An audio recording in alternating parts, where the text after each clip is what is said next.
Vikash Dorasso, candidat sur la liste Décidons Paris pour les municipales, c'est notre invité politique ce soir.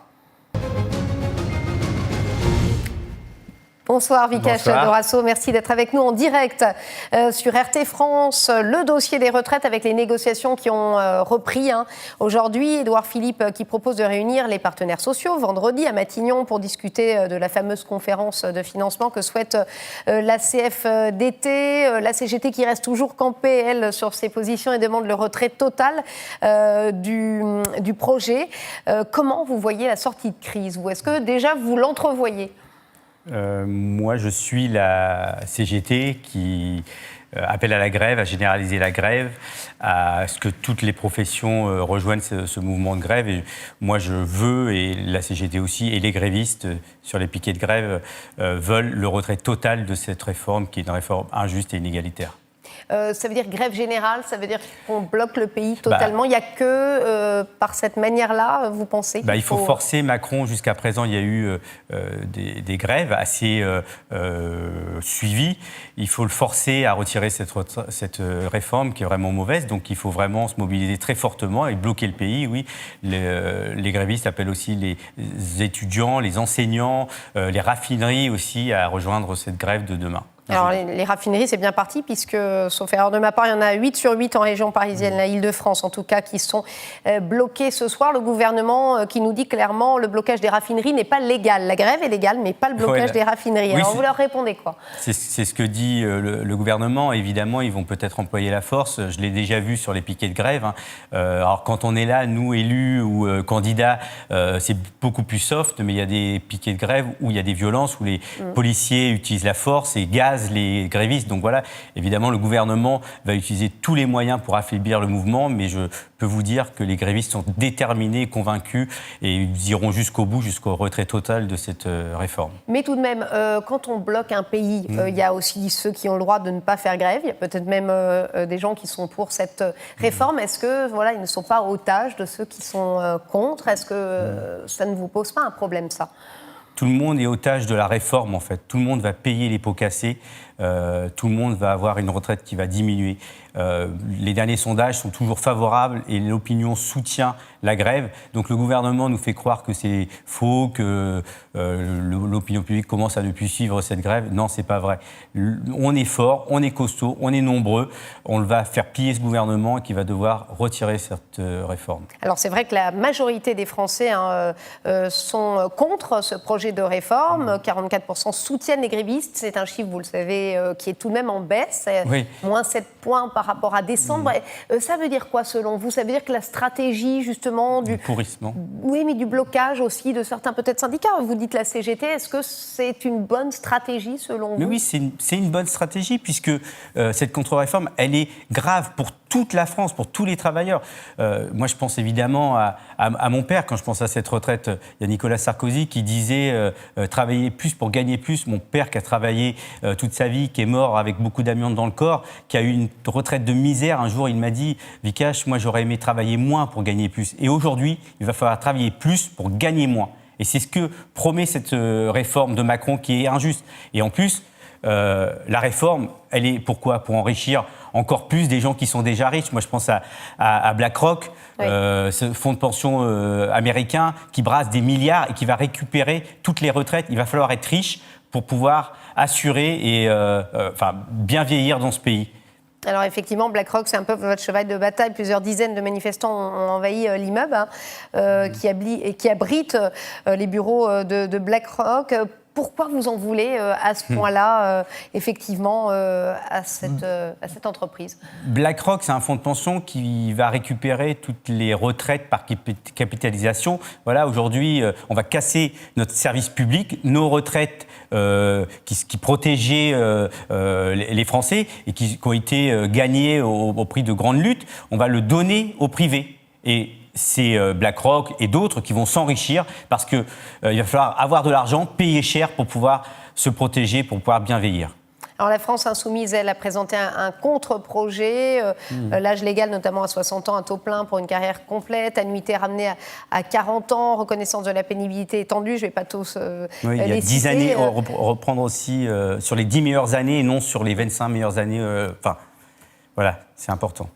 Vous connaissez bien évidemment ce projet. Est-ce que le LFI a les moyens de financer ce projet quand on sait que la dette est à 100% dans notre pays? Moi, je suis Décidons Paris déjà, je ne suis pas la LFI. Et Décidons Paris, on est en train d'élaborer notre programme, on est en train de le construire. Donc évidemment, il y aura des propositions qui seront liées aussi à la retraite. Mais nous, Décidons Paris, c'est un programme municipal. Là, c'est un programme... Vous êtes en accord avec Oui, évidemment, je suis proposition? d'accord. Bien sûr, je suis d'accord. Je soutiens aujourd'hui l'appel Décidons Paris. C'est aussi Danielle Simonet qui est colistière avec moi au niveau de Paris. Donc, je me reconnais dans les valeurs de la France insoumise. Et évidemment, je soutiens ce qu'il propose. Mais moi, je suis candidat dans le 18e arrondissement. Je suis tête de liste et je suis candidat à la mairie de Paris.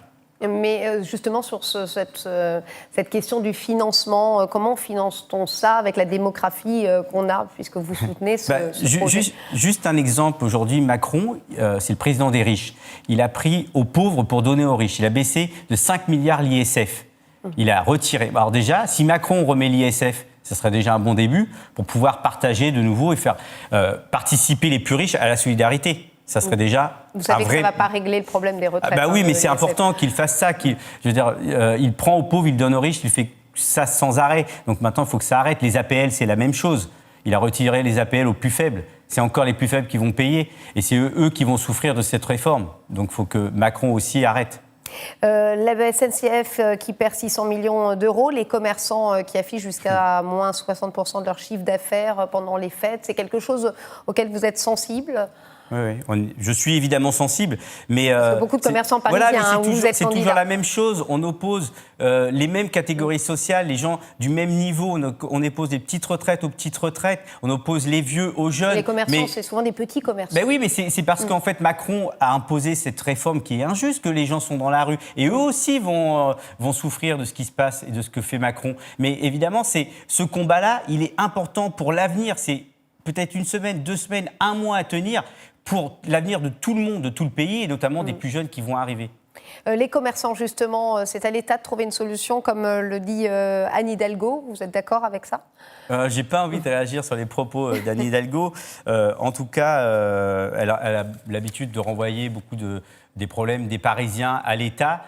Nous, ce qu'on dit souvent à Décidons Paris, c'est qu'on entamera sur plein de sujets, lorsque les classes populaires les plus précaires sont en danger, le bras de fer avec l'État pour récupérer notamment des compétences. Le dernier point sur cette question des retraites, Édouard Philippe, qui est évidemment en première ligne sur ce dossier hautement symbolique du gouvernement, qui prend 2 points. Alors on se méfie des sondages, bien sûr, mais qui prend quand même 2 points selon un sondage fiducial aujourd'hui. Est-ce que ça vous étonne ? Oui, ça m'étonne beaucoup. Alors, je me méfie évidemment des sondages.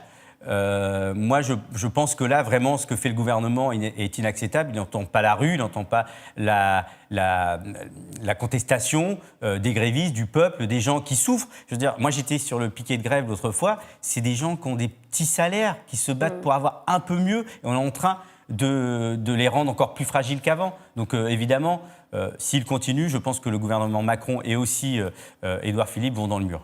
Alors, vous l'avez dit, vous êtes très engagé sur cette question des retraites. Vous vous rendez encore sur un piquet de grève demain matin, très tôt, à Pantin, je crois, à la RATP. Vous êtes aussi candidat au municipal. Est-ce que vous ne craignez pas un mélange des genres et une illisibilité du message ? Tous les combats sont les mêmes combats, les luttes sont les mêmes. Aujourd'hui, j'étais aussi allé soutenir les femmes de ménage qui manifestent, qui sont en grève depuis plus de 6 mois face au groupe Accor qui leur refuse d'améliorer leur quotidien. Donc voilà, j'étais aussi dans ces combats. Les combats des retraites, c'est aussi les combats dans notre ville, l'écologie sociale qui va, tout ce que fait la mairie de Paris aujourd'hui, qui va atteindre un moment et toucher et pénaliser les plus faibles et les plus précaires. Les luttes sont les mêmes. Il faut combattre ce gouvernement Macron. Il faut combattre tous les Macron compatibles. Donc je vise évidemment les candidats à la mairie de Paris qui sont tous plus ou moins aujourd'hui Macron compatibles.